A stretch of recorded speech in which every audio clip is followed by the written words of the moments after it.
morning, guys! Kakagising lang ni Mika. So, she's playing there na in the living room. Pupunta kami sa vet kasi si Millie parang nagtatae. May diarrhea siya. So, parang third day na ata today ng diarrhea niya.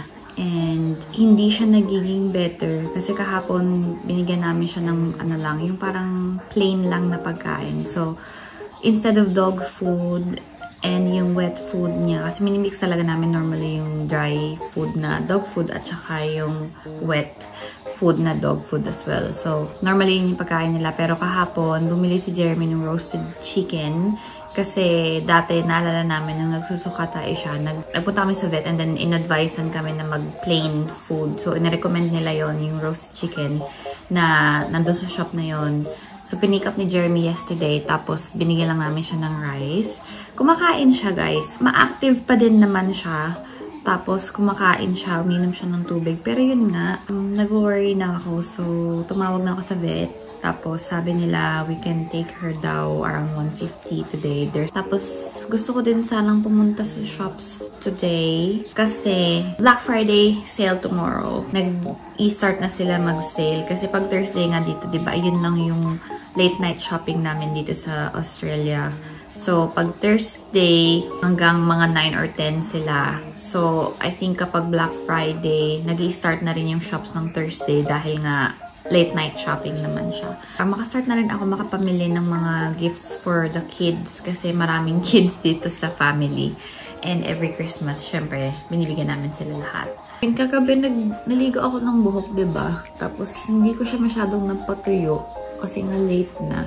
Nag-blower naman ako ng hair pero hindi siya masyadong tuyong-tuyo. So, nung natulog ako, medyo wavy siya pagising ko.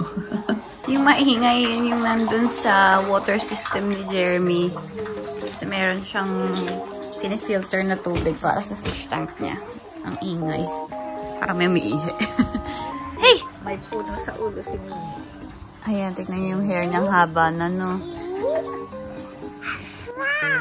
Ano? 5 daw. 1, 2, 3, 4, 5. 1, 2, 3, 4, 5.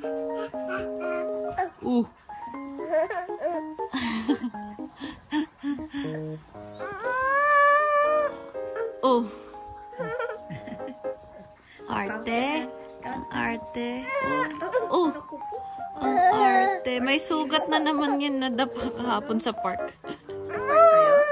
Eh, umiyak po na umiyak dito. Eh, dinala namin siya sa park. Kayo nila, meme. Kayo nila. Nire-reenact niya yung nangyari sa kanya. Ganyan daw siya nadapa eh. Ganyan ka ba nadapa? Paano? Oh, ganun. Ganun ba? Ganun ka ba nadapa? Paano? Paano, baby? Ay, sus. Ah! Oh, no! Bakit? Oh, no! Bakit? Aba, Gigi! Nagulo? Oh, no? Oh, no! May facial expressions. Oh, Gigi! Oh. 1, 2, 3, 4, 5 na dali, oh. Oh, no. Oh, no! 5. 1, 2, 3, 4, 5. Oh, where's the 6? 6? Oh, come na, baby, dali. 6, 7, 8. Where's 8? Oh. 8. 9. Hello. Oh, silly. Silly. Oh, silly. Talaga, ikaw silly. Daw lang nasasabi ko. Oh, silly. Oh, no. Oh, it's silly.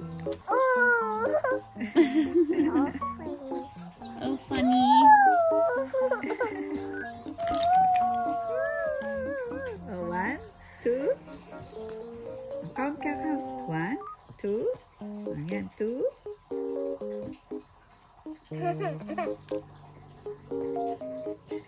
Yeah, very good. Yay!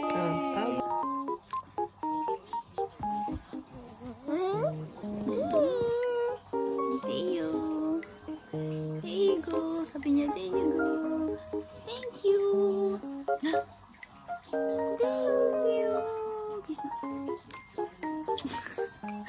nagpapakiss ako. Pag sinabi ko kiss siya, nagpapakiss. Gaganon lang sa noo lang. Say hi, friends! Can you say hi, friends? Hi, friends! Hi, friends! Come on, say hi, friends. Say hi, friends. Hi, friends. Say hi, friends. Hi, friends. Wala, nagsasayaw pa siya, oh. Oh, aapol. Aapol. Mama Jean! Hey guys, pagod na ako. Let's go downstairs na. Let's have lunch while Mimi is still having her nap.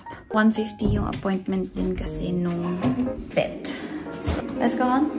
Tatae pa din si Millie, tapos nagsusuko na din siya. I really wanna take her to the vet na. Pinalabas ko muna si Millie kasi nga sunod-sunod yung pupo niya. Ang sakit, Zoe. Kinalmot mo na naman ako. Sabi ni Mama kahapon, ay kahapon ba yun ma? Nung isang araw. Yung sa halaman ko. May kumain. Sabi ni Mama, parang may kumain daw ng halaman dito. Kasi mayroon kaming plant dito, diba? Ito. Ayan. Tapos sabi niya, parang nung isang araw daw, nakita niya may mga dahon na parang kinain-kain dito sa sahig. So, hindi ko alam kung si Millie ba yung kumain nun, kaya siya nagkakaganyan. Pero, babanggitin na lang din namin sa vet para if ever meron silang pwedeng gawing test or just to make sure yun, makita nila. Sana okay na siya. Dati nung si Zoe nagganyan, parang may in-inject lang silang gamot. Tapos parang within that same day, nawala na yung pagsusuka niya at saka yung pagdudumi niya. So sana ganun din kay Millie. So yung ulam namin, yung natirang sinigang kahapon at saka itong pork steak na niluto din ni Mama nung isang araw. Sa mga leftovers, kailangan ubusin kasi sayang naman kung masisira. Eat. I don't know if nagdumi siya. Pinili. Kain. Tinalmot na naman ako ni Zoe. Tignan mo. Yan yung kalmot sa akin ni Zoe. Ito pagaling na. Tapos dinagdagan niya ng ganon. Naging number sign. Isang ganon na lang. Kulang pa.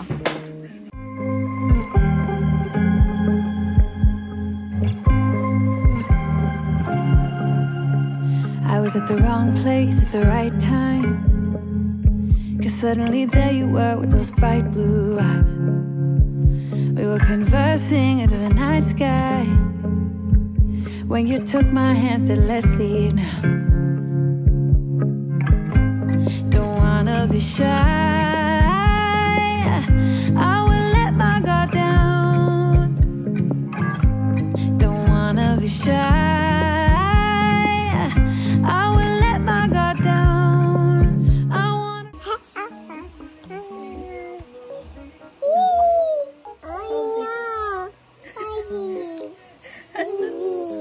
baby? Oh no, baby. Oh no! Oh no!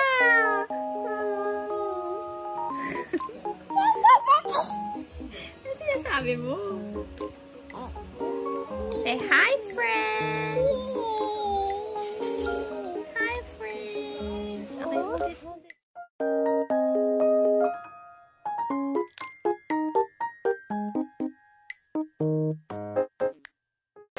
Ayan guys, nakauwi na nga pala kami kanina pa, pero pagka galing namin sa vet, nagbalik ako ulit sa work kasi ang dami ko pang kailangan gawin. Natapos ko naman na sila ngayon. Medyo nagstay back nga ako kasi nga nawala ako ng mga siguro half an hour or something dahil napunta ako ng vet. So, dun sa vet, nag-blood test si Millie kasi gusto nilang i-check yung kidney niya and yung liver niya if okay pa. And thank God, okay naman lahat. So, ayun, okay naman yung levels nung liver and nung kidney ni Millie. Pero, yun nga, sinabi nung vet na wala daw munang table scraps. Kasi, di ba pag kumakain si Mika, kinakain ni Millie yung mga nalalaglag ni Mika dun sa floor. Tapos, yun nga, baka yung plant din, naka-affect din dun sa kanya. So, binigyan muna kami nung probiotics na ibibigay namin sa kanya. Sabi, by Saturday daw, dapat ma-resolve na yung diarrhea niya. And if hindi pa, or if magkaroon ng changes dun sa situation ni Millie, kasi at the moment, health, ano naman siya, happy naman siya, active siya, kumakain, umiinom. So, if anything changes daw, sabi, tawagan namin sila agad and balik doon si Millie. Pero, hopefully, mag-resolve na yung diarrhea niya. And then, after nun, meron akong tablet na kailangan ibigay din sa kanya for at least 2 weeks. Yung sa buntot niya. Kasi matagal ng issue ni Millie sa buntot niya yun. Lagi niyang dinidilaan yung buntot niya. Nagpatingin na kami na nagpatingin sa kanya sa vet. Ang dami na nilang tinry na creams, na spray, in-injectionan pa siya ng steroids before. Pero wala talagang naging effect. So, parang merong one vet na nagsabi sa amin na baka anxiety or like yung mannerisms. So, hindi na namin siya binalik. Akala namin baka yun na nga lang kasi wala nga nag-work. Pero this vet na na-meet namin kanina, doon din sa same clinic, pero hindi siya yung doktor na nakikita namin dati. May binigay siyang bagong tablet. Sabi niya, stronger daw yun and it's specifically for allergies, skin allergies. Yung mga na-try ni Millie dati, parang mga steroids daw kasi. So, sabi niya, i-try daw yung skin allergy tablet. So, itatry namin yun sa kanya for at least 2 weeks and hopefully magkaroon ng improvement talaga kasi kumapal na yung skin ni Millie dun sa buntot niya. As in, parang kalyon na talaga yung part na yun ng buntot niya dahil lagi niyang dinidilaan tapos gagaling. So, mag-heal siya. Alam niyo, di ba pag yung sugat nag-heal, nagkakaroon ng parang scab. Tapos, idilaan niya ulit. So, magdudugo ulit. So, paulit-ulit na lang na ganon. For at least a year and a half na siguro. Parang 1 or 2 years na siguro ito nangyayari na on and off. Tapos, papatingnan namin siya, may itatry, hindi mag-work, tapos babalik ulit namin, paulit-ulit lang talaga. So, this one, sabi niya, it's stronger and it's really for the skin allergy kasi nakita niya yung record nga ni Millie doon. Wala pang nabigay na ganito sa kanya. And if it doesn't work, sabi niya, he highly suggests na magpunta daw kami sa dermatologist for dogs kasi baka meron siyang condition sa balat niya and it's probably not comfortable for her kung laging yung dinidilaan. So, sana makuha na talaga yung ito, mag-work na sana talaga siya sa kanya. Late na nga pala, guys.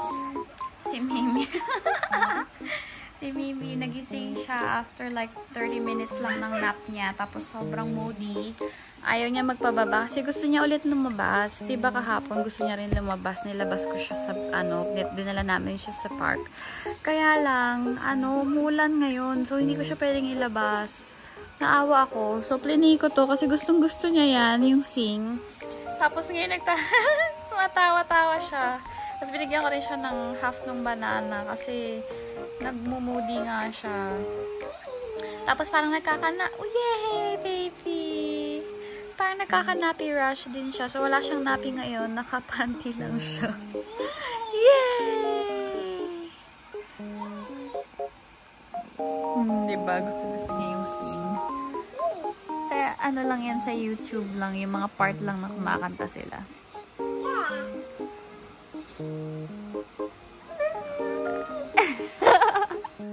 Up! Down!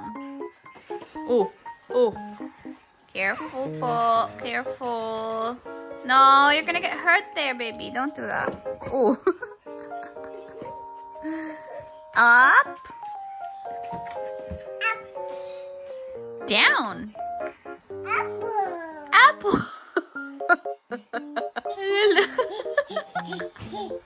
Ang laki ng shirt niya, guys. Galing yan Philippines eh. Pang 2-3 years old na ata yan.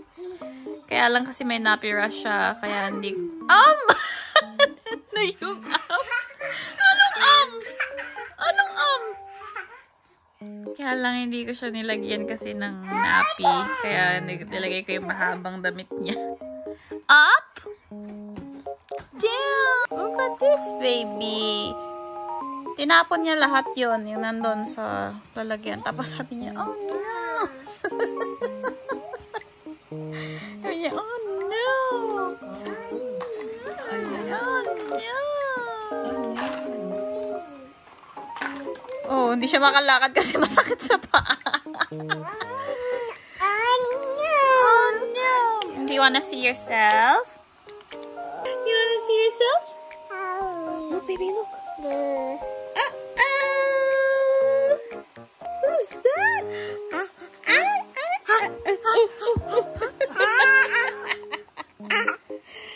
Gusto niya talaga yan. Nakikita yung sarili niya sa camera. So, yun na yung vlog natin today. Sana na-enjoy niyo panoorin. Dapat pupunta akong shops pero hindi na nga natuloy dahil umulan. Tapos, feeling ko sobrang dami ding tao. Please let me know in the comment section down below kung meron kayong mga suggestions para sa mga videos ko. I'm still working on my editing, guys. And thank you for watching this video. And I hope to see you guys on the next one. Bye!